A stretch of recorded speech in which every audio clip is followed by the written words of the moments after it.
పాప శిష్యులకి ఏదో ఆకలి వెళ్ళే క్రమంలో పంట పక్కన ఆ పంట గోధుమ యొక్క గింజల కంకులను తీసుకొని తిన్నారు. తిన్నప్పుడు వెంటనే వచ్చేసారు వీళ్ళు. అదేంటి వాళ్ళు విశ్రాంతి దినం కదా, నీ శిష్యులు గోధుమ గింజలను ఎట్లా కోసుకొని తింటారు, తినకూడదు కదా, ఎందుకు తిన్నారు అని అడుగుతారు, క్వశ్చన్ చేస్తారు. ఆకలయింది, శిష్యుడికి ఆకలయింది, కంకులు తిన్నారు.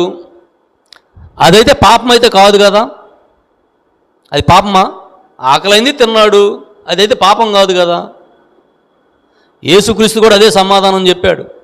మీరు విశ్రాంతి దినం కోసం మీరు ఈ యొక్క ఆచరణను పాటిస్తున్నాడు, కానీ మీరు ఏ విశ్రాంతి దినాన్ని ఎవరి కోసం అయితే పాటిస్తున్నారో వాడిని నేను పక్కన ఉన్నాను కాబట్టి నేను వాళ్ళకి ఆజ్ఞనిచ్చినట్టే దాన్ని మీరు క్వశ్చన్ చేయడానికి లేదని చెప్పి ఆ రోజు వాళ్ళకి బుద్ధి చెప్పడం కూడా జరిగింది. పాత నిబంధనలో ఆచారాలు చాలా